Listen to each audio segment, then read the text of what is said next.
Good morning, children. Today we're going to talk about recording acoustic guitar with our resident hitmaker, Nelson, who's also our resident Lenny Kravitz lookalike.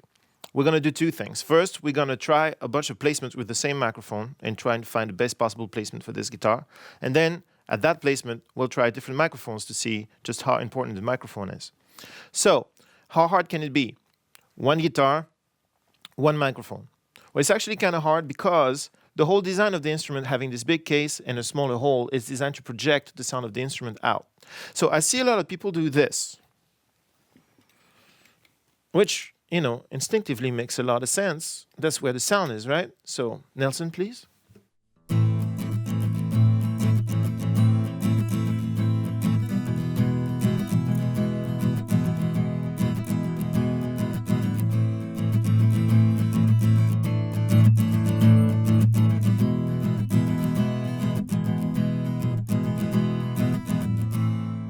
Thank you. Well, that's hard because what are you going to do with this? If you put it in your mix, all you're going to hear is So what most people do is they do that and then they high pass the guitar and it starts sounding thin and it's not optimal. So there's several possibilities here. For example, we could do this. We could push the microphone back and still point at the hole and it sounds like this.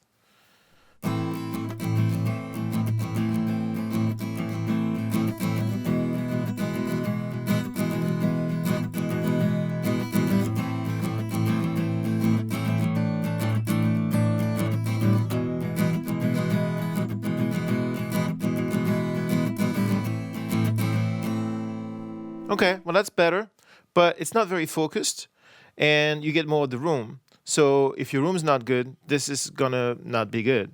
But it's an interesting sound. You don't have to record everything so close. Everybody records everything very close. You don't have to do that. If you record it a little bit far away, you'll find it'll work better in the mix. But here's the trick. When you listen to the guitar in solo, it's always going to be scary to record it far away if you're not used to that sound. What you have to do is record the guitar within the mix. Have the mix playing and listen to the positioning of the mic within the mix, and then you'll find that you won't be as scared as putting the microphone further away. Good trick. Now check this out. What I see done a lot too is this. Point, where the case ends, the body of the guitar. Sounds like this.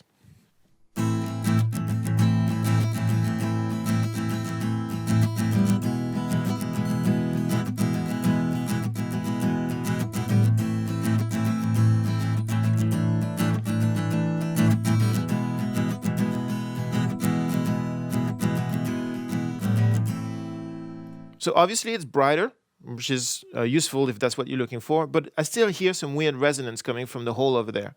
So what would happen if I'm pushing that back?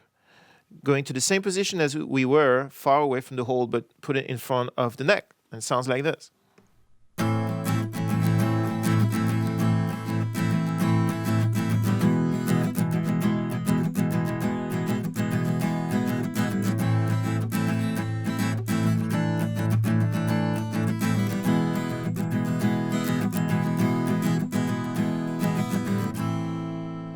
That's cool. I like that because it's got a good balance of the brightness, enough distance that I know I'm not going to have to make some sort of weird trick to push the guitar back in the mix. I don't get as much resonance, but maybe I'm lacking a little presence, or if your room sucks, then you won't be able to get this good a sound. So I'd like to propose something else. How about we try this? Something like that, which is a hybrid between looking at the body of the guitar, looking at the neck, and being a little closer. It sounds like this.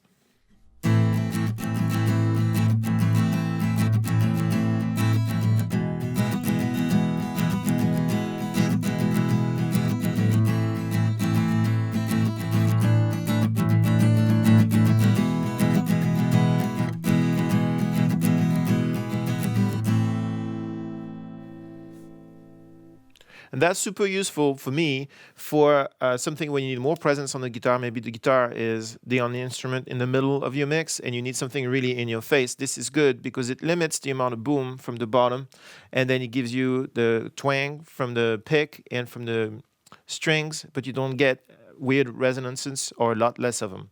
I like this position. Now, bear in mind, with a different guitar and a different player, everything's different. But those are the basic principles. If you mic here, you'll get a lot of boom. If you mic back, you get less boom, but you get more room. It's a little fuzzy. If you mic here, you get a lot of twang and still some resonance from the boom. If you mic here, that's kind of useful, but it's a little further in the way in the mix. And this is an interesting principle. Why is this different from the rest? It's because of the angle. You're using the pattern of the microphone. This is a cardioid microphone. You're using the pattern of the microphone to cut out the stuff that you don't want as much and to focus on what you want. So that's one possibility. I like this. So we're going to get this for this guitar and this player. This is good for what I'm looking for my song. Now, what if I had been in a different mood this morning and picked out a different microphone? This is a Studio Project C4, which is pretty much as affordable as you can get for a small diaphragm condenser. Let's try a big diaphragm condenser. Let's do that. So let me switch the microphone. I'll be right back.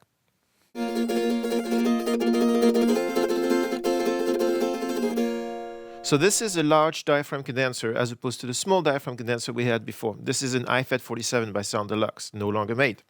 Let's see what the difference is. I'm putting it in the same position as the last position we had with the small diaphragm condenser. Go ahead, Lenny.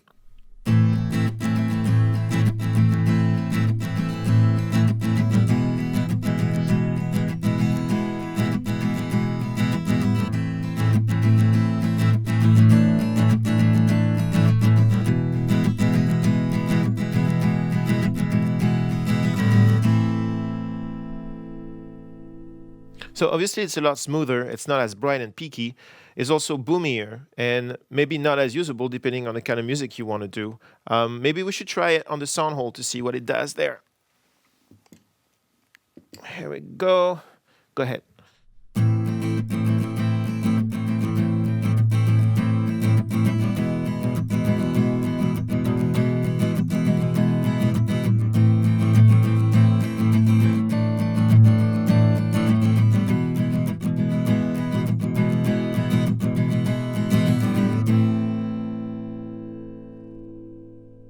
I feel that these two positions are going to be very hard to use in the mix. They're too boomy. This mic generates too much bass for this guitar. Maybe it's worth a try to just put it further away like this and see if we get something usable out of that. Try it.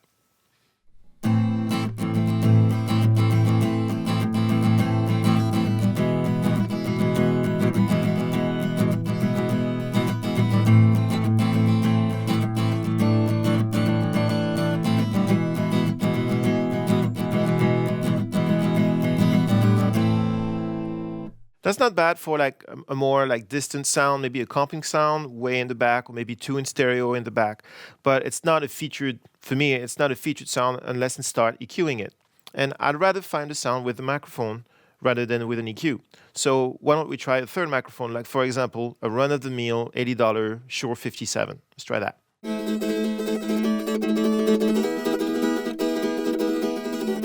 All right, so let's see how this sounds in our winner spot so far.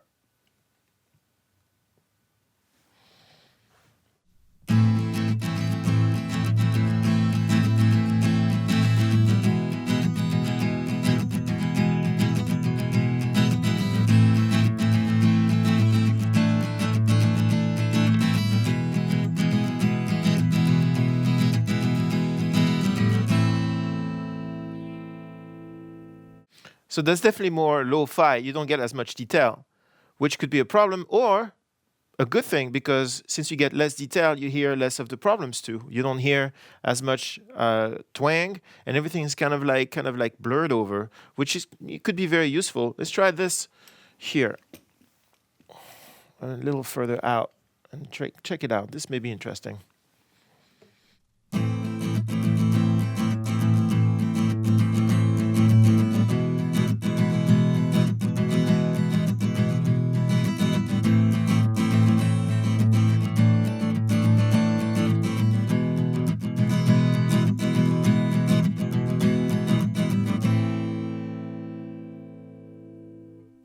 So that's too boomy, but I really like what it does to the pick sound, because it really kind of like not compresses it, but makes it a little smoother. So again, as always, there's not one answer. There is what do you want it to sound like in your song, and then there's guidelines to get there. If you want a really bright in your face sound, we saw that a small diaphragm condenser pointing straight at the joint between the body and the neck works good.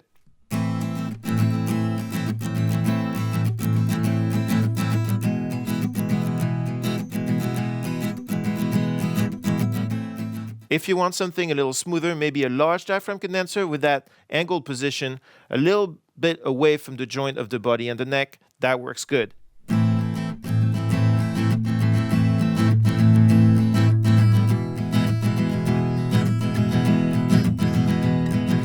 If you want something a little more lo-fi, a little blurrier, with less attack, then a 57 in that same position works great.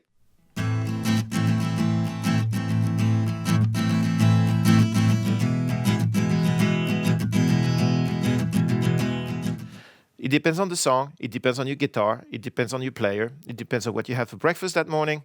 It really is a question of your vision. Those are the guidelines. Thank you, Lenny. Et voilà.